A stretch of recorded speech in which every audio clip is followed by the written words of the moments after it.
Hello everyone, welcome back to RSC commerce classes. ಎಲ್ಲರಿಗೂ ನಮಸ್ಕಾರ. ಈ ಒಂದು RSC ಕಾಮರ್ಸ್ ಕ್ಲಾಸಸ್ಗೆ ತಮ್ಗೆಲ್ರಿಗೂ ಮತ್ತೊಮ್ಮೆ ಸ್ವಾಗತವನ್ನು ಕೋರುತ್ತೇನೆ. ಈ ಒಂದು ಸೆಷನ್ ಅಲ್ಲಿ ನಾವೇನ್ ನೋಡ್ತಾ ಹೋಗ್ತೇವಪ್ಪ ಅಂತಂದ್ರೆ, ಈ ಒಂದು ಕೆಸೆಟ್ ಆಗಿ UGC ನೆಟ್ಗೆ ಸಂಬಂಧಿಸಿರುವಂತಹ ಪೇಪರ್ 2 ಏನಿದೆ ಅಲ್ವಾ, ಸ್ಪೆಸಿಫಿಕ್ ಪೇಪರ್. ನಂದು ಸ್ಪೆಸಿಫಿಕ್ ಪೇಪರ್ ಬಂದ್ಬಿಟ್ಟು ಕಾಮರ್ಸ್ ಅಂತ ಹೇಳಿ. ಈ ಒಂದು ಕಾಮರ್ಸ್ ಪೇಪರ್ ನಲ್ಲಿ ಬರುವಂತಹ ಮೊದಲ ಒಂದು ಯೂನಿಟ್ ಏನಿದೆ, ಆ ಒಂದು ಯೂನಿಟ್ ಯಾವೆಲ್ಲ ಅಂಶಗಳನ್ನ ಒಳಗೊಂಡಿದೆ ಅಂತ ನೋಡೋದಾದ್ರೆ, ಫಸ್ಟ್ ಯೂನಿಟ್ ಬಂದು business environment and international business ಎನ್ನುವಂಥದ್ದು ಈ ಒಂದು ಕಾಮರ್ಸ್ ಪೇಪರ್ ನ ಮೊದಲ ಯೂನಿಟ್ ಆಗಿದೆ. ಈ ಒಂದು ಕಾಮರ್ಸ್ ಪೇಪರ್ ಏನಿದೆ ಅಲ್ವಾ, ಈ ಒಂದು ಕಾಮರ್ಸ್ ಪೇಪರ್ ನ ಕಂಪ್ಲೀಟ್ ಆದಂತಹ ಸಿಲೆಬಸ್ ನ ನಾನು ಹಿಂದಿನ ಸೆಷನ್ ಅಲ್ಲಿ ನಿಮ್ಗಾಗಲೇ ತಿಳಿಸಿದ್ದೇನೆ. ಈ ಒಂದು ಸೆಷನ್ ಅಲ್ಲಿ ಈ ಒಂದು ಫಸ್ಟ್ ಯೂನಿಟ್ ನಲ್ಲಿ ಬರುವಂತಹ ಬಿಸ್ನೆಸ್ ಎನ್ವಿರಾನ್ಮೆಂಟ್ ಕಾನ್ಸೆಪ್ಟ್ ನ ಕುರಿತಾದಂತಹ ಸಂಪೂರ್ಣ ಮಾಹಿತಿಯನ್ನ ನಾನು ಏನ್ ಮಾಡ್ತೀನಿ ಈ ಒಂದು ಸೆಷನ್ ಅಲ್ಲಿ ನಿಮ್ಗೆಲ್ಲ ತಿಳಿಸ್ತಾ ಹೋಗ್ತೀನಿ. ಬನ್ನಿ ನೋಡೋಣ ಆ ಒಂದು ಬಿಸ್ನೆಸ್ ಎನ್ವಿರಾನ್ಮೆಂಟ್ ಅಂದ್ರೆ ಏನು, ಆ ಒಂದು ಬಿಸ್ನೆಸ್ ಎನ್ವಿರಾನ್ಮೆಂಟ್ ಅಲ್ಲಿ ಯಾವ ರೀತಿ ವರ್ಗೀಕರಣ ಇದೆ, ಯಾವೆಲ್ಲ ಅಂಶಗಳನ್ನ ಒಳಗೊಂಡಿದೆ, ಹಾಗೂ ಅದರ ಎಲಿಮೆಂಟ್ಸ್ ಏನು, ಕಾನ್ಸೆಪ್ಟ್ಸ್ ಏನು ಅಂತ ನೋಡ್ತಾ ಹೋಗೋಣ ಬನ್ನಿ. First of all we have understand the concept or meaning of business environment. Business environment is the sum of internal and external factors that influence business operations, business decision makings and business performance ಅಂತ ಹೇಳಿ.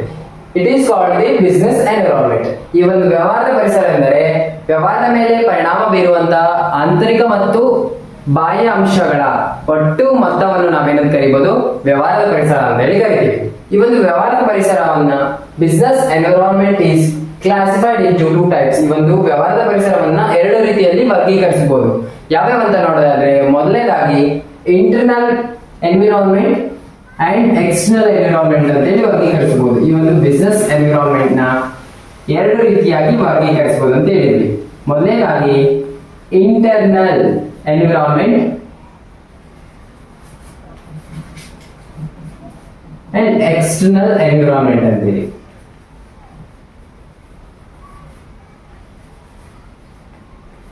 ಈ ಒಂದು internal environment ಹಾಗೂ external environment ನಾವು ಏನ್ ಮಾಡ್ತಾ ಹೋಗೋಣ, ಆಂತರಿಕ ಪರಿಸರ ಮತ್ತು ಬಾಹ್ಯ ಪರಿಸರವನ್ನು ನಾವು ಏನ್ ಮಾಡ್ತಾ ಹೋಗೋಣ, ಕಂಪ್ಲೀಟ್ ಆಗಿ ಯಾವೆಲ್ಲ ಅಂಶಗಳನ್ನ ಒಳಗೊಂಡಿದೆ ಅನ್ನೋದನ್ನ ನಾವು ಕಂಪ್ಲೀಟ್ ಆಗಿ ಅನಾಲಿಸಿಸ್ ಮಾಡ್ತಾ ಹೋಗೋಣ. ಓಕೆ, ಮೊದಲನೇದಾಗಿ ಇಂಟರ್ನಲ್ ಎನ್ವಿರಾನ್ಮೆಂಟ್, ಆಂತರಿಕ ಪರಿಸರ. Internal environment factors that is inside the business management can be controlled. ಈ ಒಂದು ಆಂತರಿಕ ಪರಿಸರದಲ್ಲಿ ಯಾವ ರೀತಿಯ ಅಂಶಗಳನ್ನು ಒಳಗೊಂಡಿರ್ತಾವ ಅಂತ ನೋಡೋದಾದ್ರೆ, ಆಂತರಿಕ ಅಥವಾ ಸಂಸ್ಥೆಯ ಒಳಗಿನ ಅಂಶಗಳನ್ನ ಒಳಗೊಂಡಿರುತ್ತೆ. ಇದರ ಒಂದು ನಿರ್ವಹಣೆನ ಏನ್ ಮಾಡ್ಬೋದು, ನಿಯಂತ್ರಿಸಬಹುದು, ಕಂಟ್ರೋಲ್ ಮಾಡಬಹುದಾಗಿದೆ. ಓಕೆ, ಇದರಲ್ಲಿ ಬರುವಂತಹ ಫ್ಯಾಕ್ಟರ್ಸ್, ಅಂಶಗಳು ಯಾವ್ಯಾವ ಅಂತ ನೋಡೋದಾದ್ರೆ, ಮೊದಲನೇದಾಗಿ employment relation,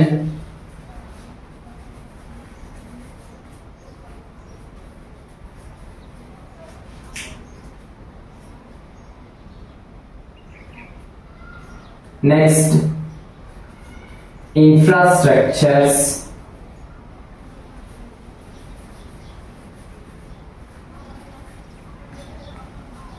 organization culture or business culture,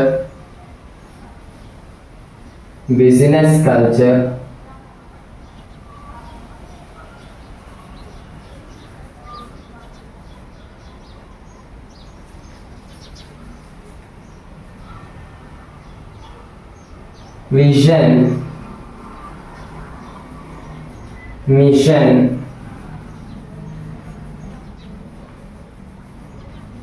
and objective.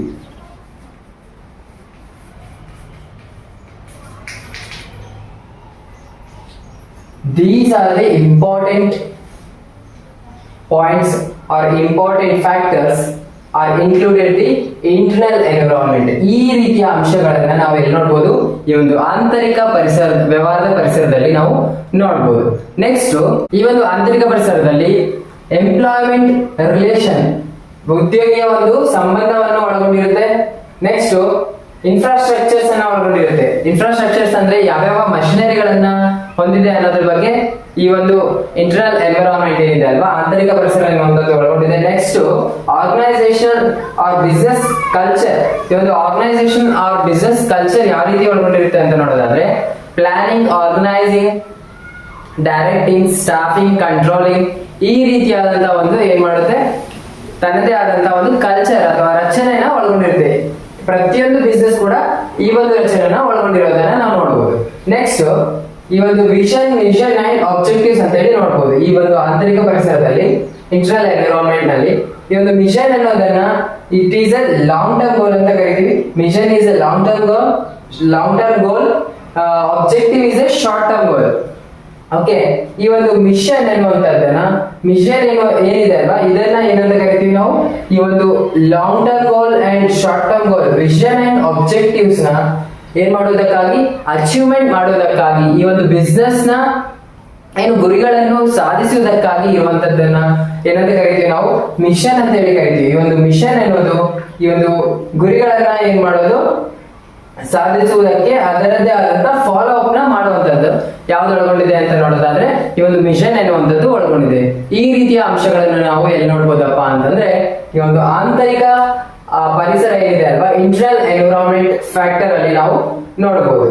Next ನಾವು ಎಕ್ಸ್ಟರ್ನಲ್ ಎನ್ವಿರಾನ್ಮೆಂಟಲ್ ಫ್ಯಾಕ್ಟರ್ಸ್ ಯಾವ್ಯಾವ ಇದಾವೆ, ಅದು ಯಾವ ರೀತಿ ವರ್ಗೀಕರಿಸಿದ್ದಾರೆ ಅನ್ನೋದನ್ನ ನಾವು ನೆಕ್ಸ್ಟ್ ನೋಡ್ತಾ ಹೋಗೋಣ. ಎಕ್ಸ್ಟರ್ನಲ್ ಎನ್ವಿರಾನ್ಮೆಂಟ್, ಬಾಹ್ಯ ಪರಿಸರ. External environment factors that are outside the business management cannot be controlled by directly.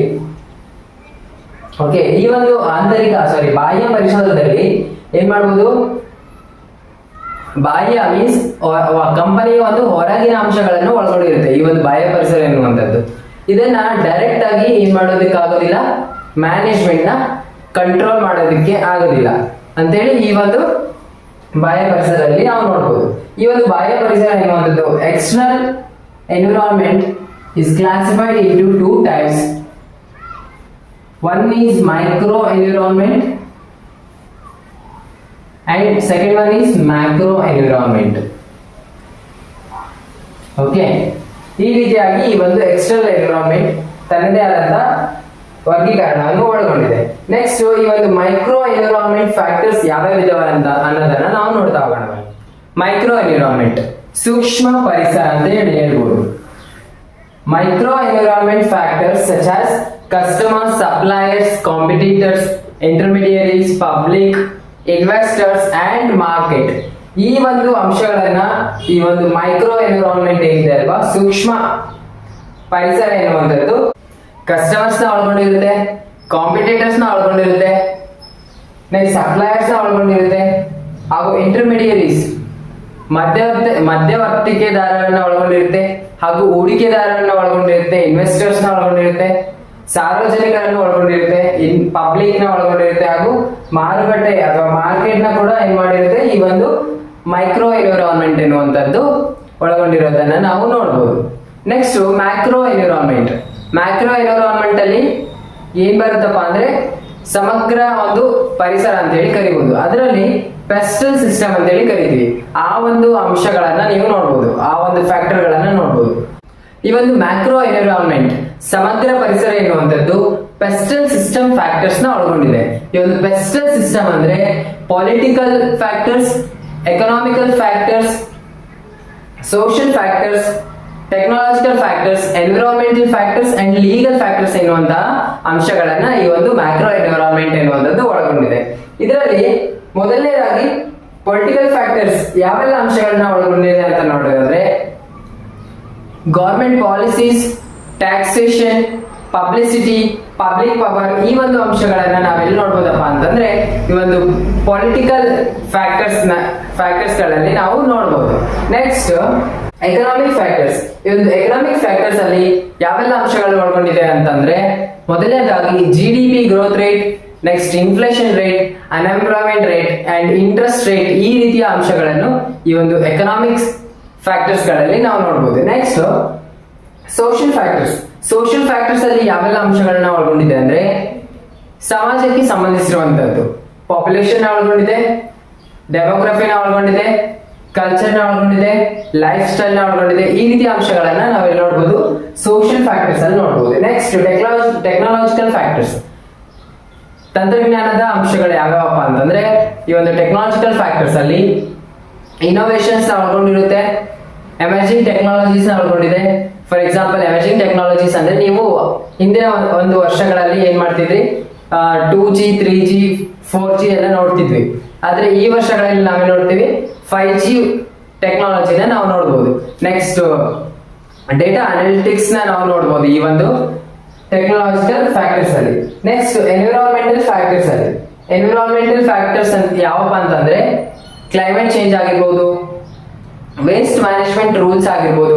Waste management rules ಇನ್ 1989 ಅಲ್ಲಿ ಇತ್ತು, ಅದನ್ನ ಬದಲಾವಣೆ ಮಾಡಿ ರಿವೈಸ್ಡ್ ವೇಸ್ಟ್ ಮ್ಯಾನೇಜ್ಮೆಂಟ್ ರೂಲ್ ಅಂತ ಹೇಳಿ 2016 ಅಲ್ಲಿ ಇಂಟ್ರೊಡ್ಯೂಸ್ ಮಾಡ್ತಾರೆ.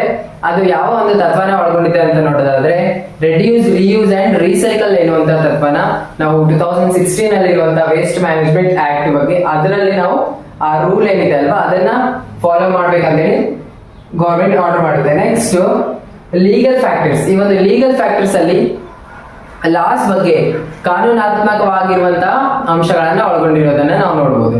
ಲಾ ಬಗ್ಗೆ ಆಗಿರ್ಬೋದು, ಲೇಬರ್ ಲಾಸ್ ಆಗಿರ್ಬೋದು, ಇನ್ಕಮ್ ಟ್ಯಾಕ್ಸ್ ಲಾಸ್ ಆಗಿರ್ಬೋದು, ಈ ರೀತಿಯಾದಂತಹ ಅಂಶಗಳನ್ನ ನಾವೆಲ್ಲಿ ನೋಡ್ಬೋದು, ಈ ಒಂದು ಲೀಗಲ್ ಫ್ಯಾಕ್ಟರ್ಗಳಲ್ಲಿ ನಾವು ನೋಡಬಹುದು. ನೆಕ್ಸ್ಟ್ ಈ ಎಲ್ಲಾ ಅಂಶಗಳು ಪೆಸ್ಟಲ್ ಸಿಸ್ಟಮ್ ಫ್ಯಾಕ್ಟರ್ಸ್ ನಲ್ಲಿರುವಂತಹ ಎಲ್ಲಾ ಅಂಶಗಳು ಈ ಒಂದು ಮ್ಯಾಕ್ರೋ ಎನ್ವಿರಾನ್ಮೆಂಟ್ ಎನ್ನುವಂಥದ್ದು ಒಳಗೊಂಡಿದೆ ಅಂತ ನಾವು ಇಷ್ಟೊತ್ತು ನೋಡಿದ್ವಿ. ನೆಕ್ಸ್ಟ್ ಈ ಒಂದು ಬಿಸ್ನೆಸ್ ಎನ್ವಿರಾನ್ಮೆಂಟ್ ಎನ್ನುವಂಥದ್ದನ್ನ ಅದರ ಒಂದು ಲಕ್ಷಣಗಳು, ಫೀಚರ್ಸ್ ಯಾವ್ಯಾವ ಇದ್ದಾವೆ ಅನ್ನೋದನ್ನ ನಾವು ನೋಡ್ತಾ ಹೋಗೋಣ ಬನ್ನಿ. Features of business environment. ಈ ಒಂದು ಬಿಸ್ನೆಸ್ ಎನ್ವಿರಾನ್ಮೆಂಟ್ ನ ಫೀಚರ್ಗಳು, ಗುಣಲಕ್ಷಣಗಳು ಯಾವ್ಯಾವ ಇದ್ದಾವೆ ಅಂತ ನೋಡೋದಾದ್ರೆ ಮೊದಲನೇದಾಗಿ ಡೈನಾಮಿಕ್ ನೇಚರ್ ಅನ್ನೋದು ಒಳಗೊಂಡಿದೆ. ನೆಕ್ಸ್ಟ್ ಕಾಂಪ್ಲೆಕ್ಸಿಟಿನ ಒಳಗೊಂಡಿದೆ, ಅನ್ಸರ್ಟನಿಟಿನ ಒಳಗೊಂಡಿದೆ ಅಂಡ್ ಇಂಟರ್ಡಿಪೆಂಡೆನ್ಸಿನ ಒಳಗೊಂಡಿದೆ. ಈ ಅಂಶಗಳನ್ನ ಈ ಒಂದು ಬಿಸ್ನೆಸ್ ಎನ್ವಿರಾನ್ಮೆಂಟ್ ಎನ್ನುವಂಥದ್ದು ಒಳಗೊಂಡಿದೆ. ಈ ಒಂದು ಡೈನಾಮಿಕ್ ನೇಚರ್ ಅಂದ್ರೆ ಸತತವಾಗಿ ಇದು ಕಂಟಿನ್ಯೂಸ್ ಆಗ್ತಿರುತ್ತೆ, ಚೇಂಜಸ್ ಆಗ್ತಾ ಹೋಗ್ತಿರುತ್ತೆ. ಯಾವ ರೀತಿ ಅಂದ್ರೆ ಟೆಕ್ನಾಲಜಿಗೆ ತಕ್ಕಂತೆ ಹೇಳಿದೆ, ಪ್ರೀವಿಯಸ್ ಆವಾಗಲೇ ಹೇಳಿದೆ ನಾನು, ಯಾವುದು macro environment PESTLE system factors ಏನಿದಾವಲ್ಲ ಅಲ್ಲಿ ಡಿಸ್ಕಷನ್ ಮಾಡೋ ಟೈಮಲ್ಲಿ ನಾನು ಹೇಳಿದ್ದೆ ಏನಂತ, ಟೆಕ್ನಾಲಜಿಗೆ ತಕ್ಕಂತೆ ಏನಾಗುತ್ತೆ, ಚೇಂಜಸ್ ಆಗ್ತಾ ಹೋಗುತ್ತೆ ಈ ಒಂದು ಬಿಸ್ನೆಸ್ ಎನ್ವಿರಾನ್ಮೆಂಟ್ ಎನ್ನುವಂಥದ್ದು. ಅದೇ ರೀತಿಯಾಗಿ ಟ್ರೆಂಡ್ಸ್ಗೆ ತಕ್ಕಂತೆ ಆಗಿರ್ಬೋದು, ರೂಲ್ಸ್ಗೆ ತಕ್ಕಂತೆ ಅದರದ್ದೇ ಆದ ರೂಲ್ಸ್ ಗಳನ್ನ ಫಾಲೋ ಮಾಡೋದ್ರ ಮೂಲಕ ಏನ್ ಮಾಡ್ಬೋದು, ಇದು ಏನಾಗಿರುತ್ತೆ ಬಿಸ್ನೆಸ್ ಎನ್ವಿರಾನ್ಮೆಂಟ್ ಎನ್ನುವಂಥದ್ದು ಚೇಂಜಸ್ ಆಗ್ತಾ ಹೋಗ್ತಿರುತ್ತೆ. ಆದ್ದರಿಂದ ಇದು ಡೈನಾಮಿಕ್ ಇನ್ ನೇಚರ್ ಅಂತ ಹೇಳಿ ಹೇಳ್ಬೋದು. Next one complexity. It is many factors working with together ಅಂತ ಹೇಳಿ ಹೇಳ್ಬೋದು. ಮೆನಿ ಫ್ಯಾಕ್ಟರ್ಸ್ ಏನ್ ಮಾಡ್ತಿರ್ತವೆ, ವರ್ಕಿಂಗ್ ಟುಗೆದರ್ ಅಂತ ಹೇಳಿ ಈ ಒಂದು ಅಂಶನ ಕಾಂಪ್ಲೆಕ್ಸಿಟಿ ಎನ್ನುವಂಥದ್ದನ್ನ ಈ ಒಂದು ಬಿಸ್ನೆಸ್ ಎನ್ವಿರಾನ್ಮೆಂಟ್ ವ್ಯವಹಾರದ ಪರಿಸರ ಎನ್ನುವಂಥದ್ದು ಒಳಗೊಂಡಿದೆ. Next uncertainty. Cannot predict 100%.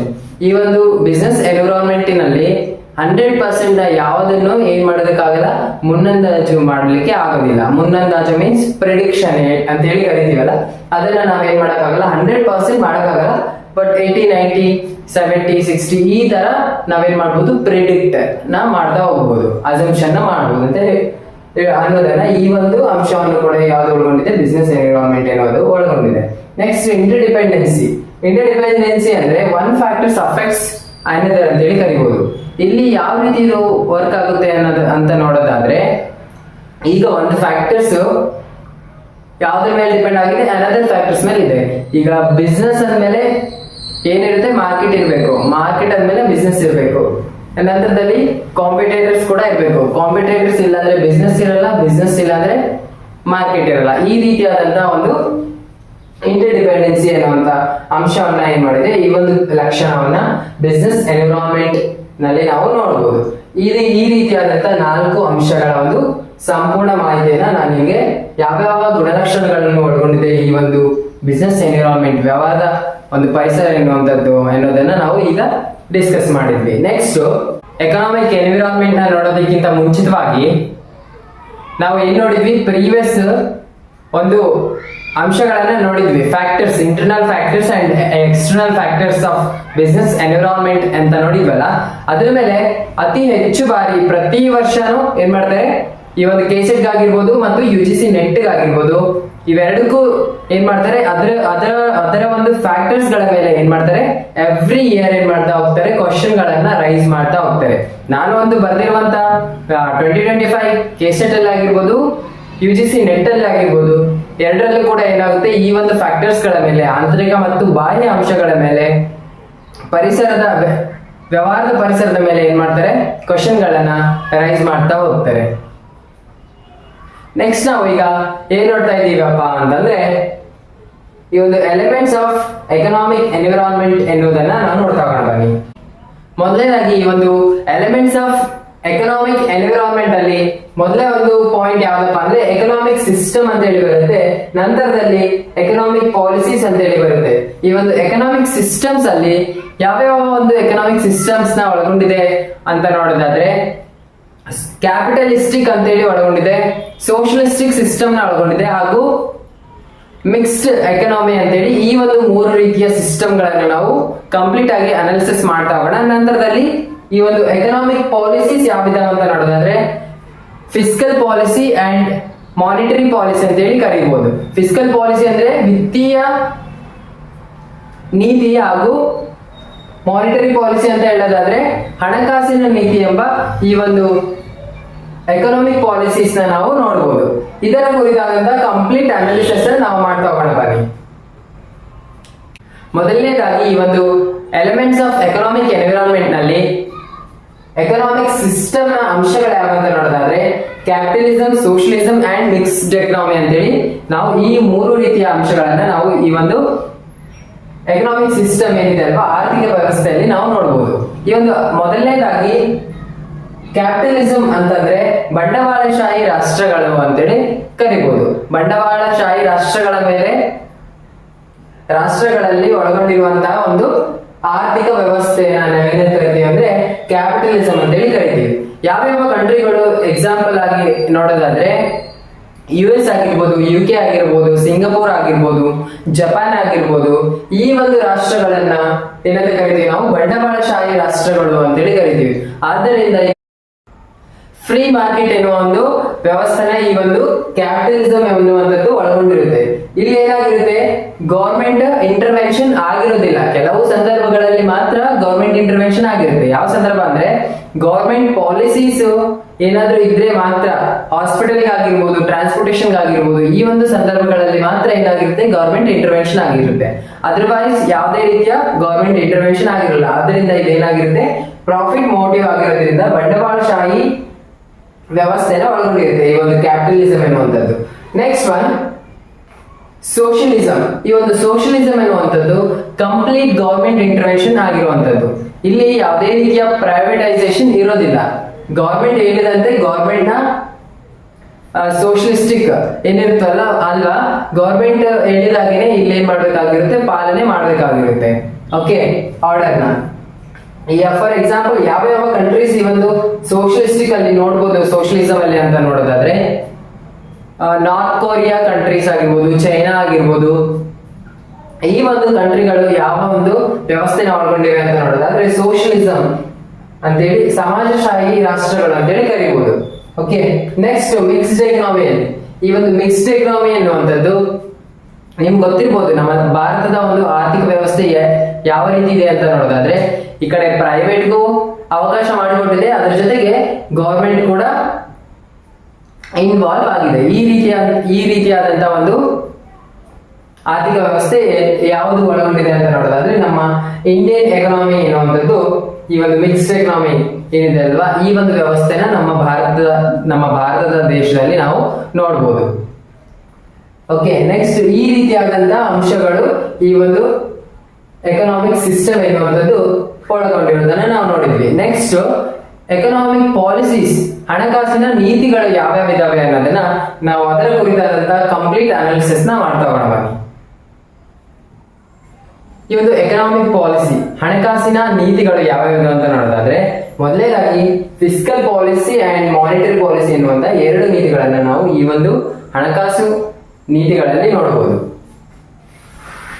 ಆರ್ಥಿಕತೆ ನೀತಿಗಳಲ್ಲಿ ನೋಡಬಹುದು. ಮೊದಲನೇದಾಗಿ ಫಿಸ್ಕಲ್ ಪಾಲಿಸಿ.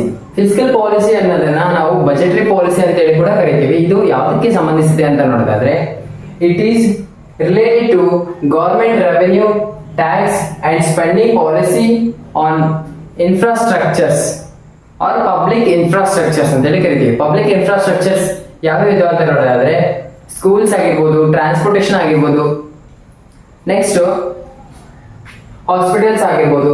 ಇದರ ಮೇಲೆ ಮಾಡುವಂತಹ ಸರ್ಕಾರದ ಆದಾಯ ಮತ್ತು ಖರ್ಚು ವೆಚ್ಚಗಳಿಗೆ ಸಂಬಂಧಿಸಿರುವಂತಹ ನೀತಿಗಳಿಗೆ ನಾವೇನಂತ ಕರಿತೀವಿ ಅಂತಂದ್ರೆ ಫಿಸ್ಕಲ್ ಪಾಲಿಸಿ ಅಥವಾ ವಿತ್ತೀಯ ನೀತಿ ಅಂತ ಹೇಳಿ ಕರಿತೀವಿ. ಈ ಒಂದು ವಿತ್ತೀಯ ನೀತಿ ಏನಿದೆ ಅಲ್ವಾ, ಇದರಲ್ಲಿ ಸಾಧನಗಳು ಬರ್ತವೆ, ಟೂಲ್ಸ್. ಯಾವ್ಯಾವ ಟೂಲ್ಸ್ ಬರ್ತವೆ ಅಂತ ನೋಡೋದಾದ್ರೆ ಮೊದಲನೇದಾಗಿ ಟ್ಯಾಕ್ಸೇಷನ್ ಆಗಿರ್ಬೋದು, ನೆಕ್ಸ್ಟ್ ಗವರ್ಮೆಂಟ್ ರೆವೆನ್ಯೂ ಆಗಿರ್ಬೋದು, ಎಕ್ಸ್ಪೆಂಡಿಚರ್ ಆಗಿರ್ಬೋದು, ಪಬ್ಲಿಕ್ ಇನ್ಫ್ರಾಸ್ಟ್ರಕ್ಚರ್ಸ್ ಆಗಿರ್ಬೋದು. ಇವುಗಳನ್ನ ಈ ಒಂದು ಸಾಧನಗಳು ಯಾವ ಒಂದು ನೀತಿಯಲ್ಲಿ ಬರ್ತಾವ ಅಂದ್ರೆ ಈ ಒಂದು ಫಿಸ್ಕಲ್ ಪಾಲಿಸಿ ಏನಿದೆ ಅಲ್ವಾ, ವಿತ್ತೀಯ ನೀತಿ ಎನ್ನುವಲ್ಲಿ ಈ ಒಂದು ಸಾಧನಗಳನ್ನ ನಾವು ನೋಡಬಹುದು. Next monetary policy. Monetary policy means ಹಣಕಾಸಿನ ನೀತಿ. ಹಣಕಾಸಿನ ನೀತಿ ಎನ್ನುವಂಥದ್ದು ಒಂದು ಫೈನಾನ್ಸ್ಗೆ ಸಂಬಂಧಿಸಿರುವಂತದ್ದು, ಹಣಕಾಸಿಗೆ ಸಂಬಂಧಿಸಿರುವಂತಹ ಒಂದು ನೀತಿಯನ್ನು ನಾವೇನ್ ಕರಿತೀವಿ, ಹಣಕಾಸಿನ ಪಾಲಿಸಿ ಅಥವಾ ಮಾನಿಟರಿ ಪಾಲಿಸಿ ಅಂತ ಹೇಳಿ ಕರಿತೀವಿ. ಇದು ಮಾನಿಟರಿ ಪಾಲಿಸಿ ಎನ್ನುವುದು flow of money and interest rates in the market ಅಂತ ಹೇಳಿ ಕರೀಬಹುದು. ಈ ಒಂದು ಹಣದ ಹರಿವು ಹಾಗೂ ಬಡ್ಡಿ ದರಕ್ಕೆ ಸಂಬಂಧಿಸಿರುವಂತಹ ಒಂದು ಪಾಲಿಸಿ ಆಗಿದ್ದು, ಇದನ್ನ ಯಾರು ಮ್ಯಾನೇಜ್ ಮಾಡ್ತಾರಪ್ಪ ಈ ಒಂದು ಮಾನಿಟರಿ ಪಾಲಿಸಿನ ಅಂತ ನೋಡೋದಾದ್ರೆ it is managed by the country central bank. ಈ ಒಂದು ರಾಷ್ಟ್ರದ ಕೇಂದ್ರ ಬ್ಯಾಂಕ್ ಯಾವ್ದಾಗಿರುತ್ತೆ ನೋಡಿ, ಆ ಒಂದು ಬ್ಯಾಂಕ್ ಏನ್ ಮಾಡುತ್ತೆ, ಈ ಒಂದು ಮಾನಿಟರಿ ಪಾಲಿಸಿನ ಮ್ಯಾನೇಜ್ಮೆಂಟ್ ಮಾಡುತ್ತೆ. ನಮ್ಮ ಒಂದು ರಾಷ್ಟ್ರದಲ್ಲಿ ಕೇಂದ್ರ ಬ್ಯಾಂಕ್ ಯಾವ್ದಂದ್ರೆ RBI, reserve bank of India ಎನ್ನುವಂಥದ್ದು ಈ ಒಂದು ಮಾನಿಟರಿ ಪಾಲಿಸಿ ಎನ್ನುವ ಇದನ್ನ ಏನ್ ಮಾಡುತ್ತೆ, ಮ್ಯಾನೇಜ್ಮೆಂಟ್ ಮಾಡ್ತಾ ಹೋಗುತ್ತೆ. ಈ ಒಂದು ಫಿಸ್ಕಲ್ ಪಾಲಿಸಿನ ಯಾರು ಮ್ಯಾನೇಜ್ಮೆಂಟ್ ಮಾಡ್ತಾರೆ ಅಂತ ನೋಡೋದಾದ್ರೆ ಗವರ್ಮೆಂಟ್ ಆಫ್ ಇಂಡಿಯಾ ಎನ್ನುವಂಥದ್ದು, ಭಾರತದ ಸರ್ಕಾರ ಏನ್ ಮಾಡುತ್ತೆ, ಈ ಒಂದು ವಿತ್ತೀಯ ನೀತಿನ ಮ್ಯಾನೇಜ್ಮೆಂಟ್ ಮಾಡುತ್ತೆ. ಆದರೆ ಈ ಒಂದು ಮಾನಿಟರಿ ಪಾಲಿಸಿ ಹಣಕಾಸಿನ ನೀತಿಯನ್ನು RBI ಎನ್ನುವಂಥದ್ದು ಮ್ಯಾನೇಜ್ ಮಾಡ್ತಾ ಹೋಗುತ್ತೆ. ನೆಕ್ಸ್ಟ್ ಈ ಒಂದು ಇದು ಮಾನಿಟರಿ ಪಾಲಿಸಿ ಏನಿದೆ ಅಲ್ವಾ, ಇದರ ಒಂದು ಟೂಲ್ಸ್ ಗಳನ್ನ ನಾವು ಎರಡು ರೀತಿಯಾಗಿ ವರ್ಗೀಕರಿಸಬಹುದು. ಒಂದು quantitative tools and qualitative tools ಅಂತೇಳಿ ನಾವು ನೋಡ್ತಾ ಹೋಗೋಣ ಯಾವ್ಯಾವ ಇದಾವೆ ಆ ಟೂಲ್ಸ್ ಗಳು ಇರೋದನ್ನ. ಈ ಒಂದು ಮಾನಿಟರಿ ಪಾಲಿಸಿಯಲ್ಲಿ ಎರಡು ರೀತಿಯಾದಂತ ಒಂದು ಟೂಲ್ ಗಳನ್ನಾಗಿ ವರ್ಗೀಕರಿಸಬಹುದು. ಯಾವ್ಯಾವಪ್ಪ ಅಂದ್ರೆ ಒಂದೇದು qualitative tools and quantitative tools. ಈ ಒಂದು ಕ್ವಾಲಿಟೇಟಿವ್ ಟೂಲ್ಸ್ ಎನ್ನುವಂಥದ್ದು ಯಾವ್ದಾವ್ದನ್ನ ಒಳಗೊಂಡಿದೆ, ಯಾವ ಒಂದು ಅಂಶಗಳನ್ನ ಒಳಗೊಂಡಿದೆ ಅಂತ ನೋಡೋದಾದ್ರೆ ಪಬ್ಲಿಸಿಟಿನ ಒಳಗೊಂಡಿದೆ, ರೇಷಿಂಗ್ ಆಫ್ ಕ್ರೆಡಿಟ್ ನ ಒಳಗೊಂಡಿದೆ, ಮಾರಲ್ ಸುಯೇಷನ್ ಒಳಗೊಂಡಿದೆ ಅಂಡ್ ಡೈರೆಕ್ಟ್ ಆಕ್ಷನ್. ಈ ಒಂದು ಅಂಶಗಳನ್ನ ಏನ್ ಮಾಡಿದೆ ಈ ಒಂದು ಕ್ವಾಲಿಟೇಟಿವ್ ಟೂಲ್ಸ್ ಎನ್ನುವಂಥದ್ದು ಒಳಗೊಂಡಿದೆ ಯಾವ್ದ್ರಲ್ಲಿ, ಈ ಒಂದು ಮಾನಿಟರಿ ಪಾಲಿಸಿನಲ್ಲಿ. Next quantitative tools of monetary policy.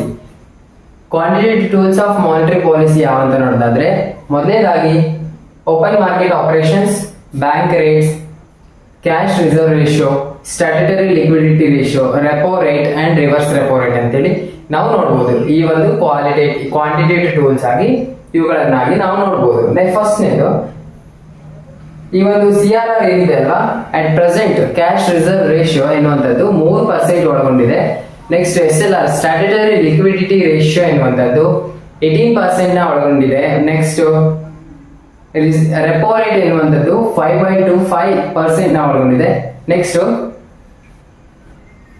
Reverse repo rate ಎನ್ನುವಂಥದ್ದು 3.35% ನ ಹೊಂದಿರೋದನ್ನ ನಾವು ಅಟ್ ಪ್ರೆಸೆಂಟ್ ಪ್ರಸ್ತುತವಾಗಿ ಈ ಒಂದು ಶೇಕಡಾವಾರುಗಳನ್ನ ಈ ಒಂದು ಪರ್ಸೆಂಟ್ ನ ಇವುಗಳು ಒಳಗೊಂಡಿರುವುದನ್ನು ನಾವು ನೋಡಬಹುದಾಗಿದೆ.